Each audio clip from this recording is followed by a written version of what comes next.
بسم اللہ الرحمن الرحیم وَإِذَا الْبِحَارُ فُجِّرَتْ وَإِذَا الْقُبُورُ بُعْثِرَتْ عَلِمَتْ نَفْسٌ مَّا قَدَّمَتْ وَأَخَّرَتْ وَإِذَا الْبِحَارُ فُجِّرَتْ، اور جب سمندر پھٹ پڑیں گے. فجرت کوئی فجر سے پھٹنا کسی چیز. البتہ فطر، فیت، توئے اور را وہ بھی پھٹنا ہے، ٹھیک ہے، اور یہ جو فجرت ہے یہ بھی پھٹنا ہے، لیکن اپنی اپنی جگہ پر ان کا فرق، یعنی کس طرح پھٹنا ہے اس معنی میں فرق. وَإِذَا الْبِحَارُ فُجِّرَتْ، جب سمندر پھٹ پڑیں گے. وَإِذَا الْقُبُورُ بُعْثِرَتْ، اور جب قبریں اکھاڑ دی جائیں گی. اکھاڑ دی جائیں گی کہنے کا ایک انداز ہے، مراد کیا ہے؟ یعنی قبریں اکھڑیں گی اور تم اندر سے واپس نکال لیے جاؤ گے. اور یہ قبروں کا لفظ کیوں استعمال کیا ہے؟ اس لیے کہ کفار مکہ اپنے مردوں کو قبروں میں دفنایا کرتے تھے. اب وہاں پہ یہ کہنا نہیں بنتا تھا کہ جب جلے ہوئے مردوں کی راکھ دوبارہ سے جوڑ دی جائے گی، اس لیے کہ یہ وہ کام وہاں ہوتا ہی نہیں تھا. توجہ فرمائے. بعض لوگ کہتے ہیں جن کو قبر نصیب ہی نہیں ہوئی ان کا حساب کہاں ہوتا ہے، مثال کے طور پر. تو یہ جو زبان ہے اس معاشرے کا بہت سارا لحاظ رکھا گیا اس میں. توجہ فرما رہے ہیں.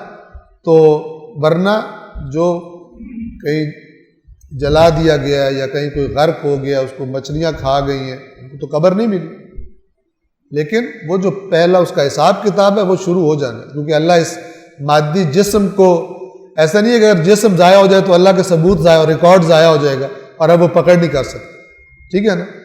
تو یہ صرف جو قرآن کے الفاظ اور باتیں یہ اس معاشرے سے، جو اس معاشرے کے لوگ جن سے زیادہ مانوس ہیں وہ والی باتیں کی گئی.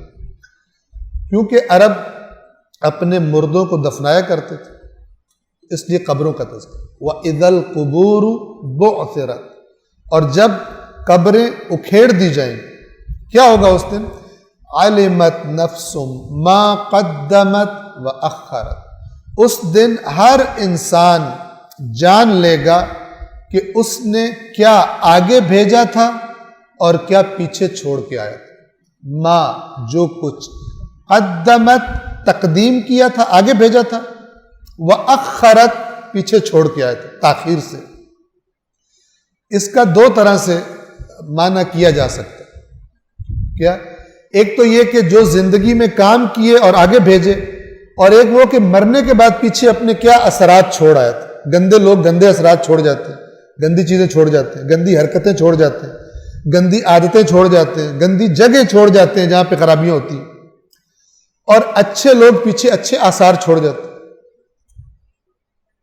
ایک بندہ ہے وہ اپنے گائے ہوئے گندے گانے چھوڑ کر گیا ہے، اور ایک بندہ ہے وہ مثلا اللہ کے ذکر کی گفتگو چھوڑ کے گیا پیچھے. مثال کے طور پر ایک نے کتاب لکھی ہے خدا سے قریب لانے کے لیے، ایک نے کتاب لکھی ہے کسی گندے واقعات اور گندا لٹریچر لکھ کے چلا گیا. یہ اخرت میں جو پیچھے چھوڑ کے آیا.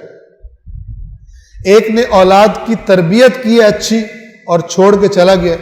ایک نے اولاد کو دنیا میں غرق کر دیا، دنیا پرست بنایا اور ان کو چھوڑ کے آیا.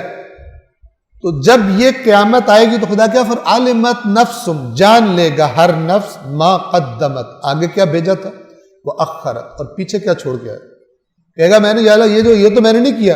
اللہ کہے گا تو پیچھے چھوڑ کے آیا تھا نا، ان کی یہ برکات ہیں جو تیرے تک پہنچ رہی ہیں، انہوں نے جو خرابیاں کی، کیونکہ سبب تو ہے، کر کے تو، اور اچھے کام بھی جو پیچھے چھوڑے اس کے اثرات بھی انسان کو ملیں گے. دوسری ترجمہ اس کا کیا ہو سکتا ہے کہ کن کاموں کو تو آگے رکھتا تھا، کن کو پیچھے رکھتا تھا.